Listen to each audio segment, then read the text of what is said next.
it took a while to get to that point where enough was enough. What happened, I came home one night from work spraying for cockroaches. And long story short, I turned on the Discovery Channel. I saw some guys going through Navy SEAL training. And they were going through Hell Week and they were getting their ass just beat. You know, in and out of the water, guys ringing the bell. They were suffering. And I was weighing like 297 pounds. And I had to make a change in my life. I wasn't going anywhere. And I was exactly what everybody said I was going to be, which was nothing. I came from a horrible background. I got called nigger every day of my life growing up, lived in a small town. The Klan headquarters at that time was about 20 minutes from where I lived. One of the high ups in the KKK, son, sat behind me in 2 classes, so he called me nigger all the time. Got my first car, they spray painted nigger, we're gonna kill you on it. So I was just an insecure, scared kid. And the only way I could find myself was through putting myself through the worst thing possible. One time this person drew a picture of me and said, we're gonna kill you nigger on my Spanish notebook. And I took it to my principal. And my principal said, they spelled nigger Niger. That was the best advice he can give me. So long story short, what I realized was no one was here to help me. And the feeling I had every morning, I started shaving my head when I was 16 years old. And the feeling I had every morning, I looked in the mirror, was horrible. And I didn't want to feel like that anymore. And how I felt was a kid going nowhere, a kid that was scared. And most kids will accept that and look for help. But the best thing that happened to me, no one helped me. No one felt sorry for me. I had to figure out I wasn't going to be a punk kid all my life. So the only way I could turn it around was to suffer. I had to build calluses in my brain the same way I built calluses on my hands. So I broke the Guinness Book of World Records for pull-ups a long time ago, but I failed at it twice. And I did 67,000 pull-ups in trying to break this record. So to do 4,030 pull-ups, I had to do 67,000 for training for that. Wow. And so what I realized is for me to become the man I wanted to become, I saw myself as the weakest person God ever created. But I never blamed God for anything he did to me. So I wanted to change that to be the hardest man ever created. Am I that? I don't know, but you had to have a goal. And my goal when I was sitting there, not going to school, being bullied, having no self-esteem, my goal was the only person that's gonna turn this person around is me. The only way I can turn it around is put myself through the worst things possible a human being can ever endure. And that'd be the only way that I can build this brain to handle anything that comes in front of it, callousing my mind through pain and suffering. But what I find so interesting is how we, as a species, run from pain, we run from suffering. I firmly believe that you need something that is brutal, is difficult, is hardship. It knocks you off center. It makes you feel bad, because in the process of rebuilding and clawing back from that, climbing up, then you can become something. But unless you've been tested, unless you've gone through the ringer, you've got no hope. So how do you take somebody that you love and force them through that? Because I'm gonna say the exact opposite of what today's world is saying. So we read a bunch of books nowadays. As humans, we want to find out how to be someone else. What we don't do is we don't go inside. So literally turn yourself inside out. Read the book that says, like we're writing a book every day of our lives, but we never read that book. You have to look inside of yourself to see what you really want. What are you passionate about? We use these words and these little phrases of only the strong survive and all this other crap. They're all just fucking words. I get so tired of hearing people just talking. Like right now, someone may think Goggins is just talking. You don't know me. So when I speak from passion, I speak from experience, I speak from suffering. The only way I believe, and this is my experience in life, the only way you're ever going to get to the other side of this journey is you have got to suffer to grow. To grow, you must suffer. And some people will get it and some people won't. But they have to see what their journey is to start their journey. Several people live to be 100 years old and they have great lives and they have great kids. Their kids go to college and all sorts of stuff. But somewhere in their life, there was a point where they had a decision to make. They can go left or right on this path. Left was the easy route. Right was the hard route. A lot of people take the easy route. And they had a good life that way, but the better life was going to the right side. And you may have 20 years of pain and suffering to get past it, but a lot of us die never truly starting our journey. You gotta start your journey. It may suck, but it will come out the other side where you're coasting. Every day, we're seeing who we are as people. When I was growing up, I lied for people to accept me because I didn't accept myself. So I would make up stories so then you would accept me into your world. I would, everything I did was for someone else to like me. It wasn't until I started reading my own book about how pathetic I was as a human being. I could blame my dad, I could blame kids at school, I could blame having health issues, ADD, my mom not being around. I could blame a lot of people. And that's the book I was reading. And I put it off on everybody else. It wasn't until I said, you know what, for me to fix this, I gotta read what the fuck is wrong with David Goggins. Not blame anybody. Read my book and say, okay, I'm afraid of my shadow. How can I overcome that? Go in the military, get your ass kicked, do things you hate to do, be uncomfortable every fucking day of your life. Roger that. I'm not the smartest kid in the world. Okay. Instead of somebody saying, oh no, you're smart. No, don't say that to yourself. I said to myself, no, I'm a dumb motherfucker. Okay, roger that. How you get smarter? Educate yourself. So the things that we run from the truth. We're running from the truth, man. So the only way I became successful was going towards the truth. As painful and as brutal as it is, it changed me. It allowed me to become, in my own right, who I am today. I knew nothing about ultra marathons. I hadn't even run a marathon. I knew nothing about this world. So I Googled the top 10 hardest races in the world. And what comes up is a Badwater 135. It's a 135-mile race through Death Valley in the summertime. I thought it was a race where you run like 20 miles, set up camp, barbecue outside, and then go run some more the next day. So I called the race director up at the race and said, hey, Chris, his name is Chris Costman, I want to do your race. I hadn't put running shoes on in over a year. I was a big time power lifter. I lifted weights heavy. That's what I did. I just got back home from Iraq, went straight to free fall school, and then this happened. So I called Chris Costman up on a Wednesday. He says, look, man, the only way you can qualify for my race is to run 100 miles at one time in 24 hours or less. And he said, if you qualify by running 100 miles or less in 24 hours, I will consider you my race. I'm gonna cut to the chase. I signed up for this race. It's called the San Diego One Day, where you run around a 1 mile track for 24 hours to see how many miles you can get. My goal was 100 miles. So I got to mile 70 and I cleared 70 miles in like 12, 13 hours pretty quickly. But I was done. My feet were broken. I was stress fractures, shin splints, muscles were tearing. I was in bad shape. I was eating Ritz crackers and drinking Mileplex. That's all I had. No water, didn't know what the hell I was doing out there. So I sat down at mile 70, and at this time I was married. And I look at my wife and I was like, I'm messed up bad. So I literally start to turn white. Here I am, I'm all fucked up in this chair. I'm at mile 70, I think I got 30 fucking miles to go. I'm jacked up.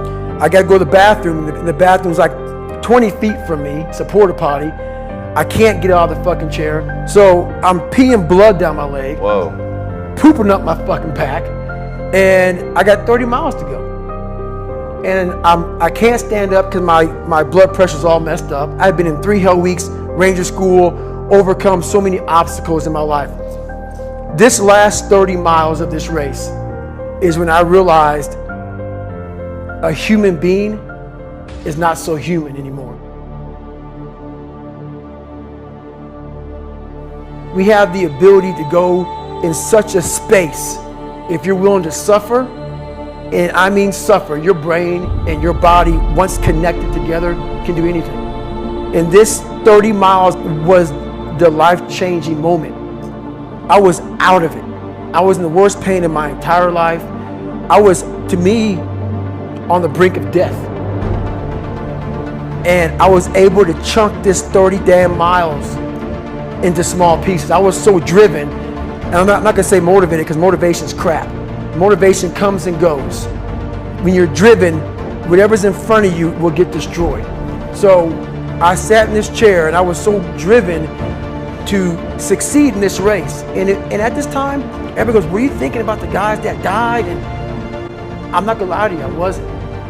This became a personal thing. This became me against this race, me against the kids that called me nigger, me against me. It just became something that I took so violently personal. And I broke this thing down into small pieces. I said, okay, I gotta get nutrition. I gotta be able to stand up before I can get off this curb and get off this chair and be able to go 30 miles. So I went through all these small steps and I was able to stand up. And then from standing up, I was literally walking around with my wife at the time, and she goes, you're not gonna make the time. She goes, you're walking like 30-something miles. I got to mile 81, and the second she said that I'm not gonna make the time, I ran the last 19 miles, nonstop. I had to put compression tape on my ankle, and so this was years ago, I had literally the size of $50.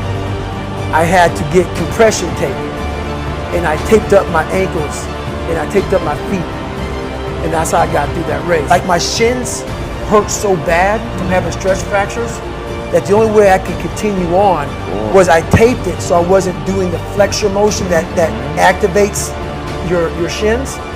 So I taped my ankles and my shins up, and I got that from, because in my third hell week, they weren't gonna let me go back through training anymore. Right. So I literally went through all of BUDS, my last SEAL training, with stretch fractures, shin splints. And how I did it was I would tape my ankles all the way up to my calf every morning. So for the first hour, the pain was excruciating. But what happened is my feet would go numb. And I did that every single day for 6 months. People may listen to this and say, this guy is sadistic, he's crazy. No, if you know how I came up, you realize I was just a scared kid that found drive and passion to be something much better than what he thought he was. That's all it is. My biggest advice to give everybody in the world is, like I say, we live in an external world. Everything is you gotta see it, touch it, it's external. If you can, for the rest of your life, live inside of yourself, stop listening to people who are calling you fat, gay, transsexual, nigger, everything that makes no sense. All these insecure people putting their insecurities on you, you gotta flush it out. You gotta just be whoever the hell God or whatever the hell you believe in. If you believe in nothing but yourself, I don't care what it is. You gotta take everything and throw it away. You have to believe in one thing, and that is yourself. And I'm not saying don't believe in God or what you believe in, but right now, for you to find greatness in yourself, you're not gonna find it by looking in a book or by even hearing me. I may give you the spark, but you've got to go inside yourself to find it. And that means you gotta be quiet. Shut the fuck up, go in a room, stop talking, search your soul, search your mind, search your abilities, and you'll find it. But if you're not looking for it, you won't find it. So you gotta go start your journey. And the journey starts with you finding, why the hell am I here on this planet Earth? Why am I here? And if you don't know that, you will live the rest of your life searching, always asking the question, why? Cookie jar is something that I've made up of all the failures of my life, all the things that I failed and I went back. I failed and I went back and I finally succeeded. All the things that kicked my ass, I put them all in the cookie jar, because at times of hell, even the hardest men, in times of suffering, what we do is we forget how hard we really are. Because that's what suffering is. Suffering is a test. That's all it is. Suffering is the true test of life. And so that cookie jar travels in my brain. So whenever I get put in a situation where I have poopy pants, the woe is me mentality of, oh my God, life sucks, I take a second, I take the 1 second decision. I step out of my life for 1 second, go in the cookie jar, pull up, oh, motherfucker, you were in 3 hell weeks and finished 2. One of those hell weeks, a guy died in because it was so bad. Oh, you are a motherfucking badass. I put it back in the cookie jar, and I remember who the fuck I really am. I'm not the kid that was called nigga. I'm not the scared kid. This is who I am. It's a reminder of who you truly are at the core of yourself. But what I was saying to myself the whole time on that track, and this is what I say to myself: self-talk and visualization are the two keys to my success. I believed for that last 19 miles, I was indestructible. Because I took myself in that chair, crapping up my back, peeing blood down my leg, shin splints, stress fractures. I use all that for motivation versus negativity. I use it for motivation. I said to myself, who on this fucking earth would still be going right now? You are. You are. You gotta be the hardest motherfucker on the planet. Is it true? I don't give a fuck. At that time, it got me to the finish line of that fucking race. I believed it. I believe it today. I believed it enough to where my body said, he's not gonna stop. And I took all the negative things. I need to go to the hospital, this and that. And I used, who the hell could even get out of that chair? You did. Who the hell would even think about taping stress fractures up? You did. All those things I use for motivation. So if you think that I'm some unhappy guy, you're wrong. Having lived the life I've lived and seeing the other side, not being afraid to attack what was in front of me, has made me happy. Say that again. In fact, let me make sure I understood it. Getting to the point where you're not afraid to face the thing on the other side of the door that wants to attack you has made you happy. Right. What the dark side is we all have a cookie jar, and we all have a jar of fuck, where shit just ain't going right. And in Hell Week, what they do in Hell Week, because this is where I really went to the dark side. What they do in Hell Week is they design Hell Week to find your flaws. And they do a really good job of that. It's 130 hours of continuous training. You may get 2 hours of sleep. And they beat the shit out of you and find everything wrong with your mentality. And then they start Hell Week. And that's the beauty of it. And for me, I'm not some naturally God-given guy. I don't have a great bit of talent in anything. So what got me through horrible times was the dark side. My name is David Goggins. I created Goggins. Goggins is the guy that can take anything you put in front of him. You want to break my motherfucking legs? So be it. I have a way of going to a place like I did in that race, where all the pain and suffering that they put on top of me in Hell Week, I will reverse that pain and suffering, and I will take your soul. So every instructor that put me through BUD/S, my job, what drove me, was I wanted you to go home that night after you beat the living shit out of me, and I smiled in your face. I wanted you to feel worse than I did, and you were going home to a nice warm bed with your wife or your kids and a nice meal, and I was still out there in the grip, suffering for another 100 hours. I wanted you to think about me, knowing that I'm comfortable being very unfucking comfortable. And I want you to think about when you went through fucking Hell Week, how uncomfortable you were and how bad you wanted to quit, knowing I'm not thinking that fucking way. So the dark side is something that I've designed. It's an evil place I can go that very few things can hurt me. I use the hurt you're trying to put on me, I flip it upside down and use it. You trying to use it for kryptonite? No, it's power pillars for me. I'm using it for strength. I just flip negative into positive, that's all it is. People say, man, you cuss all the fucking time, why? Well, I hate to say it, the best way for me to get how I feel across, I can't sit here and say, you know what, yeah, I went through Hell Week and man, it was really hard. No, that motherfucker takes your damn soul, rips it inside out, and then they say, now we're going to fucking start. It allows me to express where I was at a point of my life. If I don't give you all of me, why the hell am I here?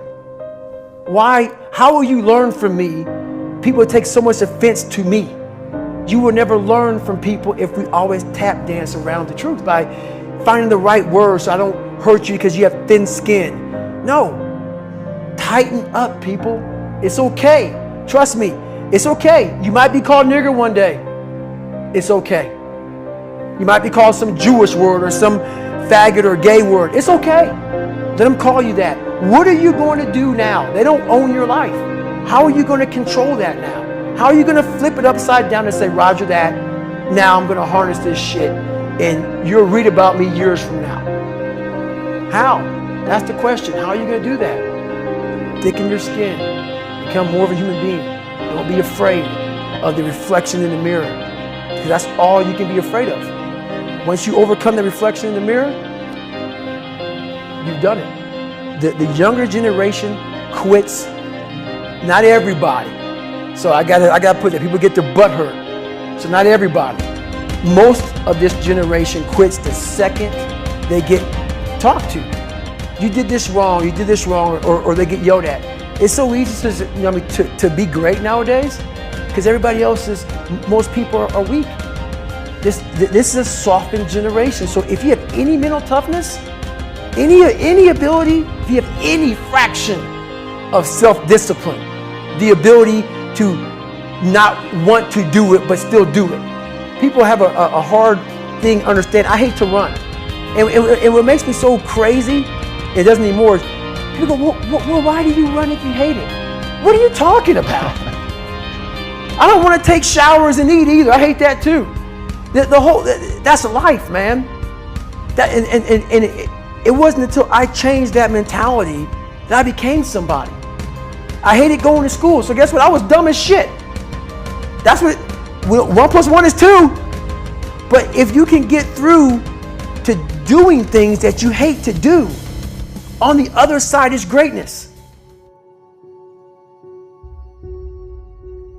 That's what people don't understand. By me running, I am callous in my mind. I'm not training for a race. I'm training for life. I'm training for the time when I get that 2 o'clock in the morning call that my mom is dead or something happens tragic in life. I don't fall apart. I'm training my mind and my body and my spirit so it's all one, so I can handle what life is going to throw at me. Because the life I've lived, it throws a whole bunch at you. And if you're not physically and mentally prepared for that, you're just going to crumble and you're good for nobody. When you are on one side of the door and your mind is racing, because on the other side of that door, it could be no one. It could be 4 guys with 4 AK-47s. That door you're about to open could be booby-trapped. So once you open it, boom, your legs are gone. So there's 1,000 things you think about when you're the first guy, second guy, third guy, getting ready to go in a room and flood it.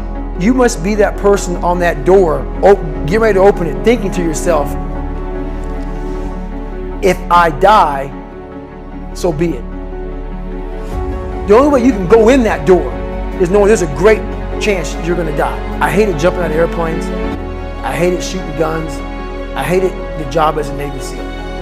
But I did it because I wanted to change myself. So my whole thing is, if you're gonna choose to open that fucking door in Iraq or Afghanistan, open the motherfucker and go in hard.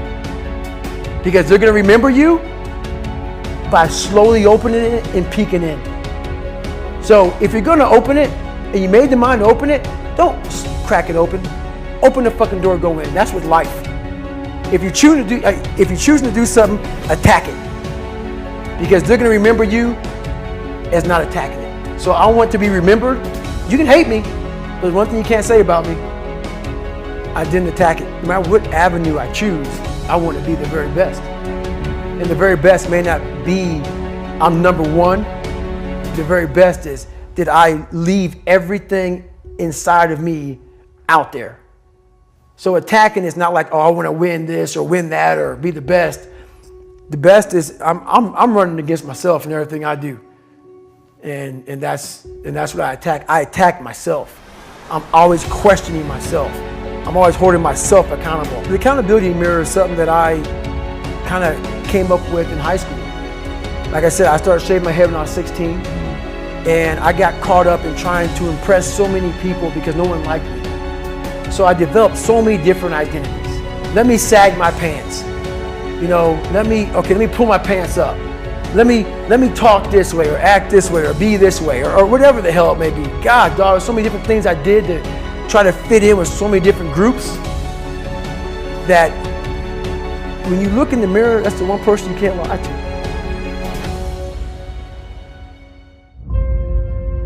So every morning I would shave my head thinking, God, I would reflect back on some of the lies I may have told somebody or some of the ways I acted that I didn't feel comfortable doing.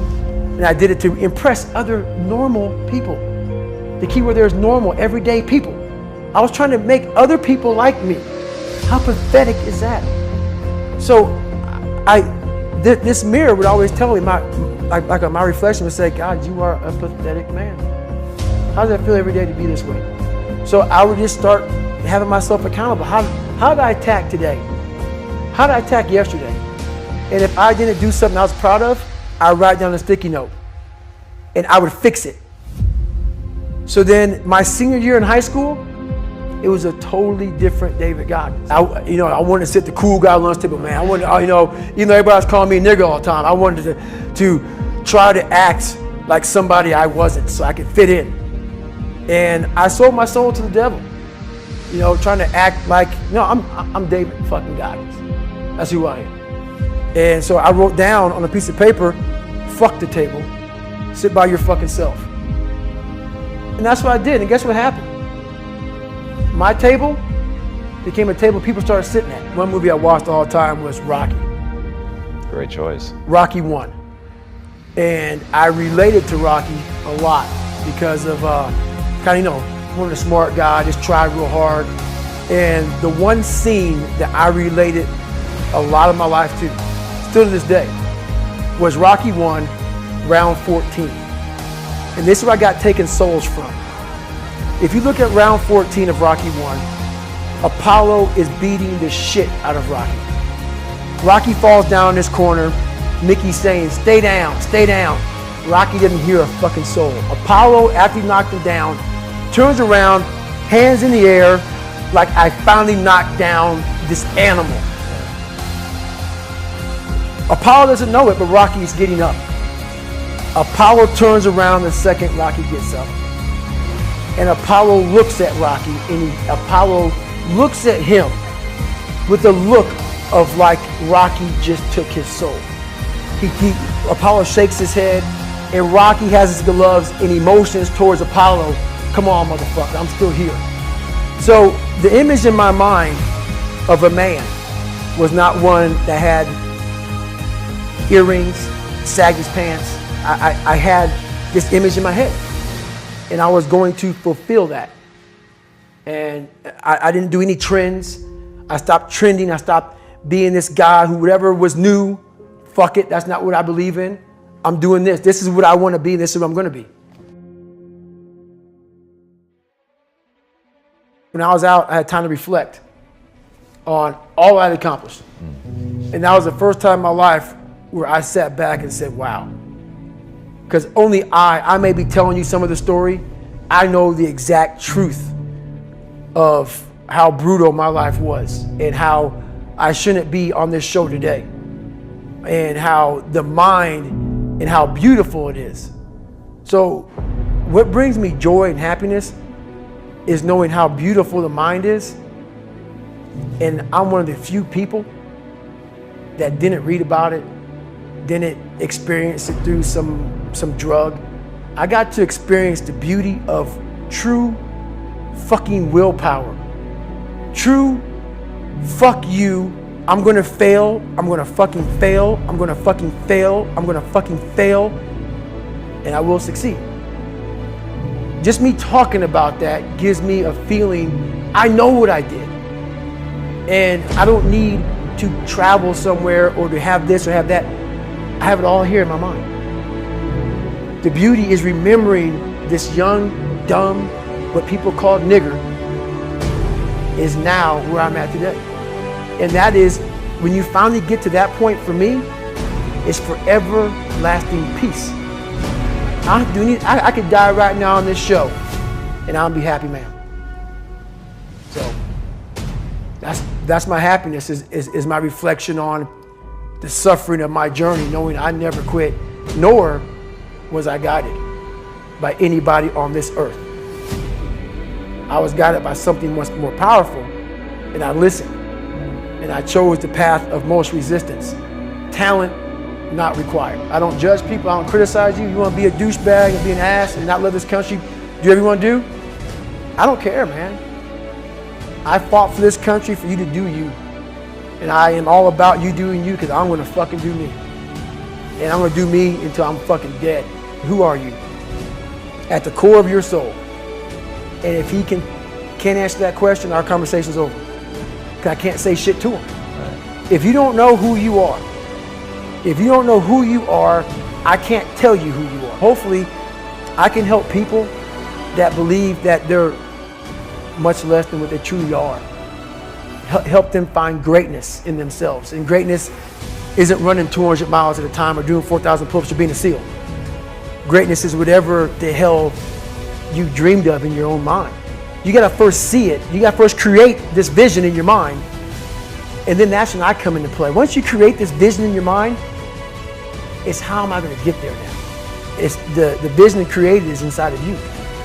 So until you create that, I'm nobody to you. We are all great.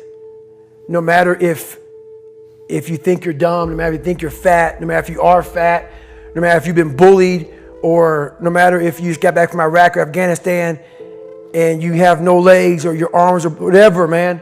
We all have greatness.